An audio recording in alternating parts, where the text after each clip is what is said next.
चालक संत गण भक्तगण नंदे उनके बालक शक्ति स्वरूप माता और बहनें सभी को सादर होती हैं। धन्य नगर जहाँ संत निवासा, धन्य भूमि जहाँ वेद प्रकाशा। तो आचार्य गण बतलाते हैं कि वह नगर धन्य है जहाँ संत पुरुषों का निवास स्थान होता है, और वह भूमि भी बहुत श्रेष्ठ है यहाँ वेद मंत्रों का उच्चारण होता है। ऐसे सज्जन पुरुष भी बहुत ही सौभाग्य के पात्र होते हैं जो कि अपने यहाँ ऐसे श्रेष्ठ आयोजन कराते रहते हैं। भोक्तारं यत्पुतप्सां सर्वलोकमाईश्वरं स्वहृदं सर्वभूतानां ज्ञात्वा मां शान्तिं देच्छति। तो श्री कृष्ण भगवान अर्जुन से कहते हैं कि हे तात अर्जुन, जो व्यक्ति मुझे संपूर्ण यज्ञों और समस्त तपस्याओं का परम भोक्ता और संपूर्ण लोक और उनके देवताओं का परम ईश्वर और संपूर्ण प्राणियों का सुहृदय मित्र घनिष्ठ प्रेमी जैसी मुझे जान करके और मेरी भावना मृत से पूर्ण होता है, वह इस भौतिक जो कष्ट होते हैं उन भौतिक कष्टों से और वह शांति का लाभ प्राप्त करता है। तो भगवान का ये वचन एक और से का अर्थ होता है सज्जनों कि जो भगवान के वचन हैं वह सांसारिक जो पुरुष हैं, तो सांसारिक पुरुषों के 4 दोषों से युक्त और सांसारिक पुरुषों के और से वचनों से भगवान के जो एक और से वचन होते हैं वो बिल्कुल अलग होते हैं। क्योंकि आपन सोची होत नहीं हर सोची तत्काल। हम जो कुछ सोचें तो उसमें अनेक विघ्न आ सकते हैं और वह पूरा भी नहीं हो सकता, और जो परमात्मा संकल्प मात्र कर ले तो वह इतनी शीघ्रता से संपन्न हो जाता है कि उसका हमें बड़ा आश्चर्य होता है कि ये सब कैसे किस प्रकार से हो है।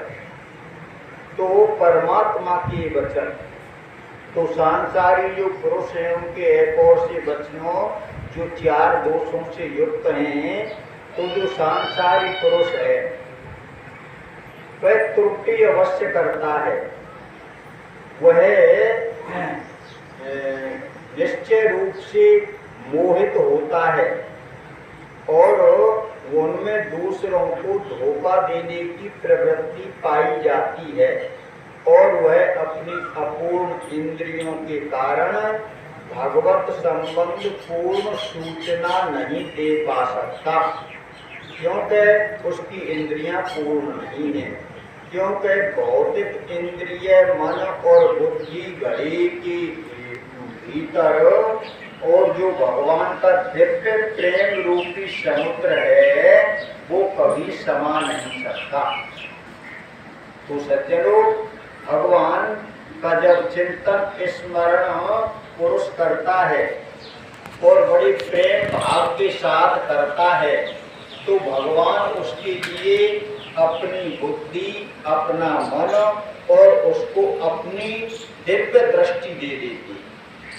उस दिव्य दृष्टि के कारण उसकी ऐसी मतलब बहुत पक्की लगन परमात्मा के अंदर हो जाती है। फिर वो कोई भी परिस्थिति भौतिक आए तो उस भौतिक परिस्थिति में आकर के वह विचलित नहीं होता, किसी के बहकावे में नहीं आता। क्योंकि आचार्य गण बतलाते हैं कि जो मतलब गुरु और मंत्र और ईश्वर, इष्ट और अपना साधन, इन चारों में जो संशय नहीं करे, पर अब चाहे कोई कुछ कहे, हमको श्रेष्ठ सीधा मार्ग मिल गया है, सत्य सनातन धर्म का मार्ग मिल गया है, अब कोई कुछ भी कहे हम उस पर ही अड़े। क्यों कि जो मतलब परमात्मा में और गुरु में परम श्रद्धा रखता है, उसमें समस्त वैदिक साहित्य के ज्ञान का और संपूर्ण तात्पर्य स्वतः ही प्रकाशित हो जाता है। सज्जन, एक अनुभूत ज्ञान, एक जो अर्जित भौतिक जगत से किसी पर से कुछ सीख लिया, किसी पर से कुछ सीख लिया, 2 4 5 श्लोक भी सीख लिए, चौपाई भी सीख ली, सब कुछ सीख लिया, अब उसे घमंड हो गया। क्योंकि एक चौपाई आती है, भक्ति स्वतंत्र सकल सुख फानी, दिन सत्संग न पावै प्राणी। ये नहीं कहा कि ध्यान स्वतंत्र सकल सुख हानि, तपस्या स्वतंत्र सकल सुख हानि, कर्म स्वतंत्र सकल सुख हानि, क्योंकि उनमें पुरुष को अवमान आ जाता है और वह अपने, क्योंकि भगवान एक जगह कहते हैं कि हे तात, इस शरीर के जीवित रहते रहते जो जीव आत्मा और क्रोध और काम के वेग को सहन करने में समर्थ हो जाता है, वही तो इस भौतिक जगत में सुखी रहता है और उसको ही परमात्मा की प्राप्ति शीघ्र हो जाती है। अन्यथा इनको सहन करने में समर्थ नहीं हुआ तो काम बिगड़ जाएगा। तो इसलिए वो कहते हैं कि भगवान की प्राप्ति के बहुत श्रेष्ठ साधन है जो भगवान गुरु और गुरु महाराज जो मंत्र देते हैं वो, और इष्ट और जो अपना साधन है। साधन पर इनमें कभी भी मतलब संशय नहीं करना चाहिए, और जो संशय करता है तो संशय आत्मा विनश्यति, वो नष्ट हो जाती है। उसके नष्ट होने का अर्थ यह नहीं कि वह बिल्कुल नष्ट हो जाए, वो फिर जो जीवात्मा जो बड़े भाग्य मानुस्तन पावा, सुर दुर्लभ सत ग्रंथन गावा, जो ऐसी बड़ी स्टेज को प्राप्त करके जीवात्मा इस मनुष्य की को और फिर अन्य योनियों में चली जाए तो वह विनिष्ट ही है। सत्य में फिर तो वह 84 लाख योनियों में चक्कर लगा करके फिर भी परमात्मा बड़ी कृपालु है। कबहु की कार्य कर नानर देही, देव ईश विन हेत सनेही। वो इतने महान हैं, वो इतने कृपालु हैं कि 84 लाख योनियों में चक्कर लगाते लगाते कभी भगवान और जीव पर कृपालु हो जाते हैं, अपनी अनुकंपा जो करते हैं तो वो फिर मनुष्य का शरीर दे देते हैं। और फिर ऐसे उन मनुष्यों में से मतलब अनंत मनुष्यों में से परमात्मा उस जीव को अपने भक्त को चुनते हैं सज्जनों, और चुनते हैं जैसे एक लड़की होती है और वह किसी लड़के का वरण कर लेती है और उसके गले में वरमाला डाल देती है तो फिर उसको परम शांति प्राप्त हो जाती है। वो फिर किसी के ऊपर अपनी नजर को नहीं घुमाती। इसी प्रकार से अनन्य चेता सततम यो माम स्मृति नित्य सा तस्य एम सुलभा पार्थ नित्य युक्तस्य योग। तो भगवान कहते हैं कि इसी प्रकार से जैसे उस लड़की ने उस पति को वरण किया है, इसी प्रकार से जो अनन्य चेता मतलब एक ऐसा नहीं कि आज भाई पूजा कल भाई पूजा कल भाई पूजा, तो इसलिए सज्जनों वो तो खंडित हो जाएगा, वह तो व्यवचारणी व्यक्ति हो जाएगी।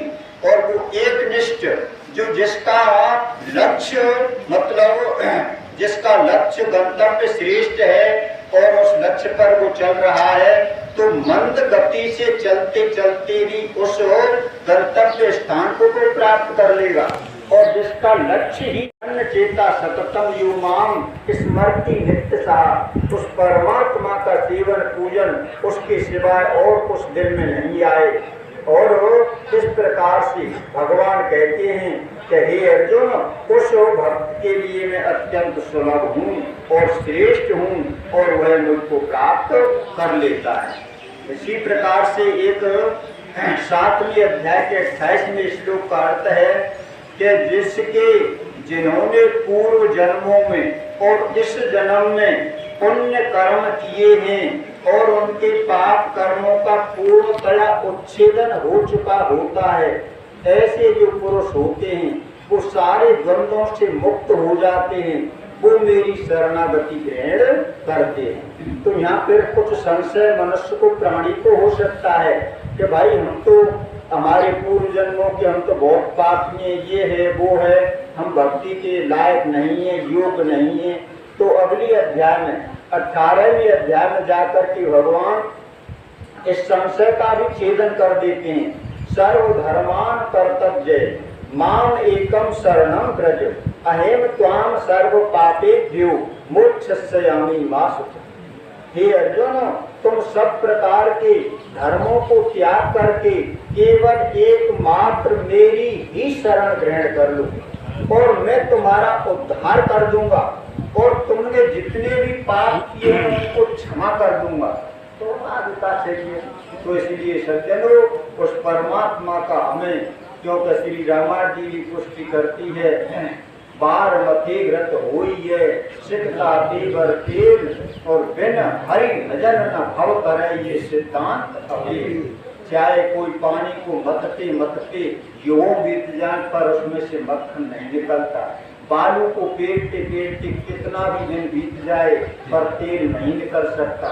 इसी प्रकार से ये अटल सिद्धांत है, जो अपना मतलब कल्याण चाहना है, इस भौतिक दुखों से मुक्ति पानी है, तो केवल परमात्मा की शरण है, शरण है, शरण है, शरण है।